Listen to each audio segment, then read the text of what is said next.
Dan alhamdulillah malam hari ini luar biasa berkah.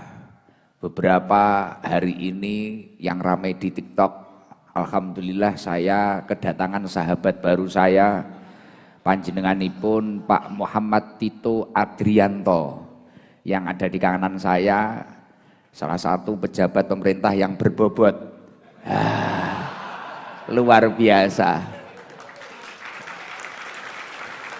Ya, ini Pak Tito ini luar biasa. Dari tadi saya melihat beliau itu mau izin pulang saya gandoli karena saya seneng dengan posturnya, dengan gayanya, luar biasa. Dan alhamdulillah Pak Tito ini sebenarnya siapa? Pak Muhammad Tito Adrianto ini adalah Kepala Imigrasi Soekarno-Hatta.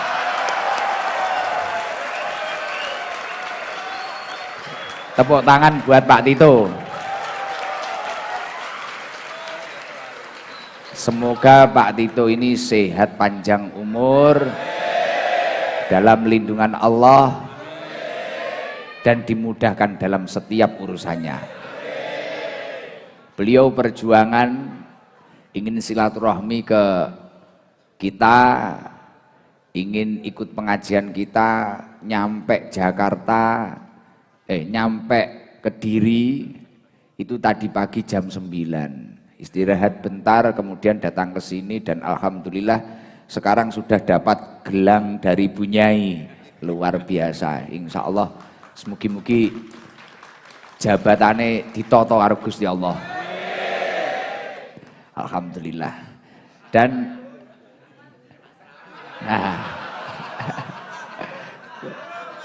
ya, ini luar biasa. Jadi ada hikmahnya malam hari ini luar biasa. Kita itu muncul problem malam Selasa, malam Jumat langsung alhamdulillah. Gus Ikdam tambah saudara lagi dari Soekarno-Hatta. Langsung Kepala Imigrasi Soekarno-Hatta. Luar biasa. Istimewa. Imigrasi Soekarno-Hatta dekengane pusat.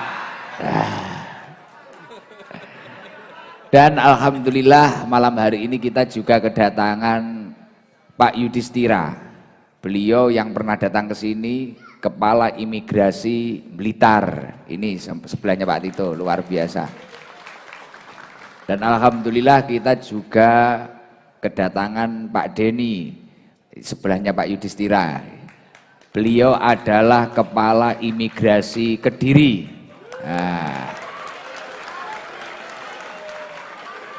Jadi kepala-kepala sekarang berkumpul di sini.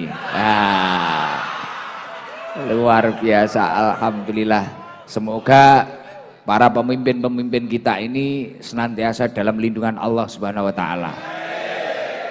Dan beserta staf-stafnya tadi juga ikut, masih di dalam-dalam, alhamdulillah. Matur suwun sanget. Jadi sebelum kita mulai sholawatan, daripada gaduh, sedikit saya mau menjelaskan agar teman-teman ini tidak heboh, entah itu heboh di sosial media maupun di sini, nggih. Dan tidak lupa yang saya hormati semua para muhibin, para pecinta Majelis Taklim Sabilu Tobah ataupun Majelis Maulid Simtuduror setiap malam Jumat ini, baik yang hadir langsung, baik yang di Sorsengon, di jalan raya, di tetangga-tetangga, atau bahkan yang online. Bahkan nyun sewu Pak Tito, biasanya jamaah-jamaah yang online itu sambil ngopi di warung kopi. Kalau dulu orang ngopi itu sebelum ada es tinjel sambil ngeslot. Kalau sekarang ngopi malam Selasa itu sambil lihat saya. Kemarin saya lihat di warung kopi gitu. Jadi TV diputer es tinjel, sekarang lingguh kemluwelet, guse iso-iso. Iso-iso guse iki. Arek kemluwelet, rokokin dudut nek kancane. Wonge teko. Jadi mayoritas orang sini gitu, rokoknya ngambil punya temennya ini. Bahkan kadang istrinya itu ngambil punya temennya juga. Para garangan-garangan ini loh Pak Tito. Alhamdulillah. Nah, jadi sebelum saya memulai, saya yang pertama memohon maaf kepada panjenengan semua karena ini tadi molor seharusnya jam 9, biasanya kita sudah mulai, kita molor hampir jam 10. Karena yang pertama alhamdulillah pada malam hari ini bertepatan dengan kholnya kiai saya Al-Maghfurlah Simbah Yai Munif Jazuli, pendiri Pondok Pesantren Queen Al-Falah Ploso Kediri. Beliau adalah adik dari seorang wali yang terkenal, panjenenganipun Yai Mik Gusmi. Nah, beliau juga salah satu adik dari Mbah Yai Nurul Huda Jazuli, Mbah Yai Zainuddin Jazuli, Mbah Yai Fuad Munim Jazuli, dan beliau niki adalah kakak dari Ibu Nyai Lailatul Badriyah. Jadi keluarga Pondok Ploso. Nah, malam hari ini alhamdulillah waktu khol beliau. Jadi saya tadi sebelum datang rutinan ke sini, maaf Pak Tito nunggu dari maghrib, ngapunten karena saya tadi hormat khol dulu. Lah sana mulai saya ke sini. Jadi saya minta tolong nanti sebelum kita memulai Simtud Duror, habis tawasul kita baca tahlil dulu. Setelah itu langsung kita memulai Maulid Simtud Duror, gitu ya. Nanti agak dipercepat nggak apa-apa. Sebelum kita memulai tahlil dan membaca Maulid Simtud Duror, saya mau mengatakan bahwasanya silaturahminya Pak Tito jauh-jauh dari Jakarta, karena beliau ini, walaupun beliau ini tidak mengetahui tragedi permasalahan kita kemarin, tapi beliau ini luar biasa sebagai pimpinan yang baik. Bahkan beliau rendah hati mau meminta maaf ke sini, mau menjelaskan, dan ternyata sedikit banyaknya ini luar biasa. Insya Allah ini dilihat Pak Presiden, semoga pangkatnya ditoto malahan. Luar biasa. Beliau rendah hati, padahal saya yakin seorang kepala atau pemimpin, kepala imigrasi Soekarno-Hatta, tadi beliau bilang anggotanya itu ada sekitar 800 orang. Saya yakin beliau mesti repot, gak kalah repotnya kalih kula. Mesti repot beliau, tapi beliau meluangkan waktunya. Akhirnya langsung silaturahmi mriki. Berusaha meminta maaf dan yang kedua menjelaskan. Dan ternyata setelah beliau menjelaskan, sedikit banyaknya juga ada kesalahan pada tim kita. Jadi ternyata wawancara atau pertanyaan-pertanyaan yang kadang kita anggap aneh di imigrasi ketika mau ke luar negeri, itu memang ada apa Gus? SOP-nya. Itu ada SOP-nya karena untuk menanggulangi atau mengamankan perdagangan manusia. Jadi enek perdagangan manusia daripada kowe iki ngedol wong. Ngono lho. Nek awakmu ya guyu lah wong kowe dodolan ote-ote ra payu. Lah tapi itu realitanya kan ada. Nah, untuk mengatasi itu semua, jadi memang ada ketika orang itu mau berangkat ke luar negeri, diwawancarai terkait ini mau ngapain, ke sana mau kenapa, tiket pulangnya mana. Ternyata miturut pimpinan kita, pimpinan imigrasi Soekarno-Hatta itu memang benar-benar ada Gus. Tapi ketika kemarin itu mungkin dalam pertanyaan ada yang menyinggung tim ST atau gimana, kita juga memohon maaf. Jadi luar biasa, saya juga mohon maaf yang sebesar-besarnya karena 3 hari ini membuat gaduh sosial media. Tapi saya yakin selain saya membuat gaduh, imigrasi followernya naik. Lah, jadi itu yang paling penting. Selain memohon maaf, berterima kasih itu wajib. Lah, jadi saya minta tolong, ini Pak Pimpinan sudah datang ke sini dari Blitar, dari Kediri, jangan sampai ada yang memperkeruh suasana. Mungkin beberapa dari jamaah saya kemarin ada yang marah, kenapa Gus Ikdam itu kok malah minta maaf dan sebagainya, apa Gus Ikdam ini dikecam atau gimana? Tidak, karena saya juga menyadari apa mungkin kita ada yang salah, itu seperti itu. Adapun security yang bentak-bentak saya yang tidak tahu namanya itu, sudahlah, nggak usah dicari, daripada nanti sama Pak Tito dicopot, dipindah di irigasi malah repot. Dari imigrasi pindah irigasi, mau kerja apa dia? Pasti 3 hari ini dia nggak bisa tidur, tapi itu nggak masalah. Itu nggak masalah, karena biasa mungkin orang itu ketika capek tiba-tiba khilaf, agak galak atau apa, itu biasa. Bahkan saya sendiri itu sering marah-marah akhir-akhir ini. Banyaknya saya keluar kamar, tiba-tiba orang ngajak foto. Saya kesusu ngajar di Mantenan pagi itu, dijak foto enek sak jam, foto bareng-bareng ra trimo, foto dewe-dewe, bar kuwi selfie, bar kuwi mbalik neh jerene ngeblur. Akhirnya kula ngamuk-ngamuk juga. Ya memang seperti itu. Lah mungkin kemarin dari beberapa security yang bentak Jiber atau bentak saya itu mungkin nggih, kita mungkin terlihat aneh atau gimana. Iki ketoke parep ngedol Jiber. Saya sama Lek Dahlan ini kan memang wajah-wajah penjual animal karantina Lek itu Lek. Iya ta? Nggih, Lek Dahlan, aku roh Lek Dahlan iki jek wegel kelingan. Lho Gus, kok itu kan ketika kita masuk Taiwan itu ada tulisan animal karantina. Lah, Lek Dahlan itu saya ajak rembuk Pak Tito. Lah, Lek Dahlan bilang ke saya, Gus, kok animal karantina nggih. Alah gak apa-apa Lek, paling awake dhewe iki yo kewan kula. Ya memang cerita-cerita unik tapi luar biasa. Alhamdulillah. Saya mohon maaf yang sebesar-besarnya. Semoga cerita yang menarik ini bisa menambah hubungan silaturahmi di antara kita semua. Masalah dalam kehidupan itu biasa-biasa saja, tapi yang sulit menyelesaikan masalah itu ketika kita bisa memberi maaf terhadap seseorang yang entah itu membuat hati kita terluka atau membuat gaduh hati kita pada waktu itu. Jadi pokoknya saling memaafkan lah. Kula ngapunten ingkang kathah Pak Tito, kula ngapunten ingkang kathah. Bulan 1 saya mau ke Taiwan lagi nanti daripada di karantina di animal itu. Jadi besok saya masih butuh jenengan. November itu kita umroh. Ayo cah, iki kuotane tak tambahin neh umroh.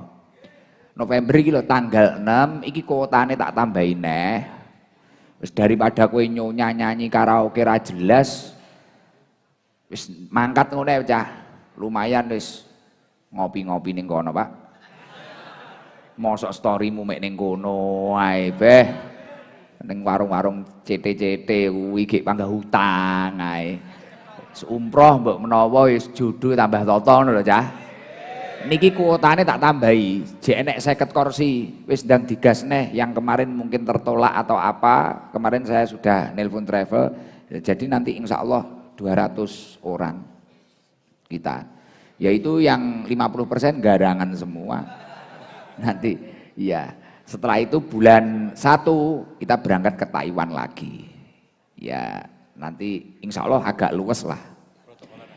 Kemarin itu ya, ini ada sesuatu yang tidak saya ceritakan.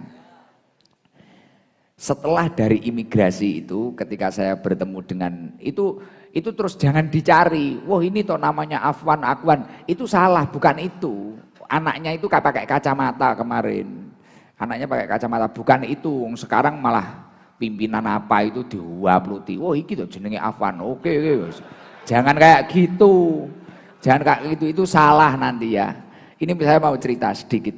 Habis saya problem itu, saya itu bilang ke istri saya, ke siapa itu, teman-teman saya, paling aku kira meyakinkan. Saya itu pakai jaket, ya jaket agak kusam, warnanya hitam, ya nggak begitu mahal, tapi ya nek ngasih orang. Wes, iya saya Gus Ikdam iki macak ketok pantes-pantes iki biyo dipacaki jamaahe kuwi to, Pak. Wong aku ki ra enek wektu wae. Ade mampir mall diluki diuber-uber wong. kaya buronan nih kok. Lah, saya itu mikir gini Pak Tito, aku ki paling nggak meyakinkan ya Bor. Lah mboten Gus, wong jenengan nggih kopian lho. Sapa ngerti dikira apa ngono nggak meyakinkan. Akhirnya di depan gate 13 kalau nggak salah. Itu ada, ini bukan kok saya promosi loh ya. Saya yakin walaupun saya promosi anak-anak ini nggak mampu beli.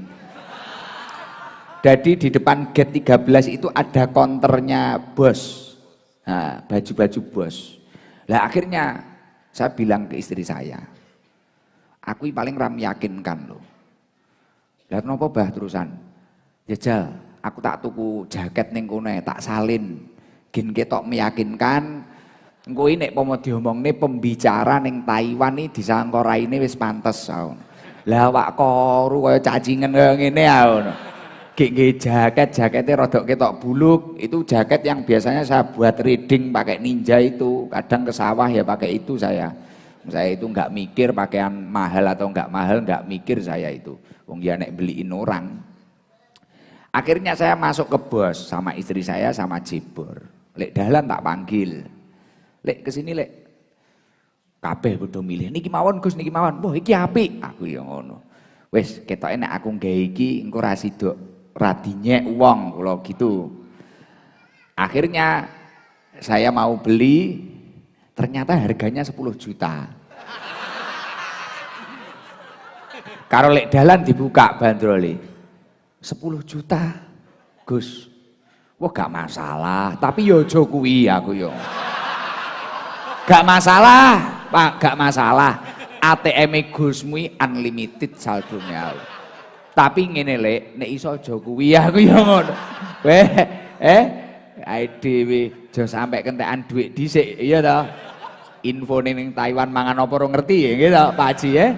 Lah wis, akhire ning lho nek jenengan tumbas kula nggih tumbas lho, Bah. Weh, aja ngono. Iki meyakinkan pembicara iki lho aku ya ngono, iya ta. Akhirnya singkat cerita saya tanya ke mbaknya itu, Mas Danu tahu tuh itu, mana Danu? Ini, saya tanya ke mbaknya yang jaga bos itu, kalau hoodie ada enggak ya? Saya kan mikir, wah kalau jaket ini tadi 10 juta, kalau hoodie pasti lebih murah.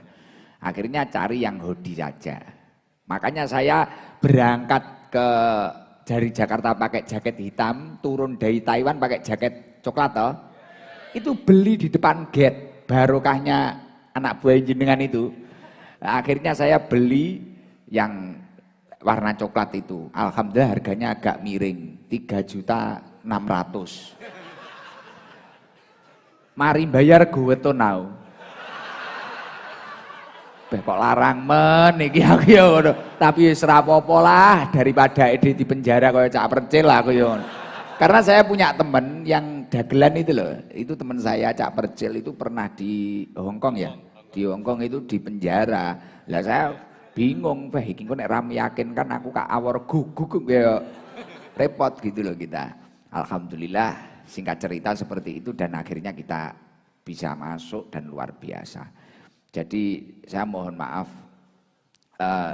dan sekali lagi jangan dibenturkan dengan instansi imigrasinya karena adanya kesalahan itu hanya beberapa orang, tidak keseluruhan. Jadi jangan sampai ada oknum yang membuat perkataan saya ini di framing untuk apa tadi Pak Jenderal? Untuk bukan untuk apa tadi Jenderal? Untuk perdagangan manusia itu tadi. Jadi dimanfaatkan untuk perdagangan manusia itu tadi. Jadi jangan sampai nggih, saya minta tolong ke panjenengan semua, Sudahlah, ayo kita selesaikan masalah ini dan yang paling penting kita mempunyai teman-teman pimpinan-pimpinan yang luar biasa ini. Oke. Nah, sekali lagi tepuk tangan untuk semua teman-teman imigrasi.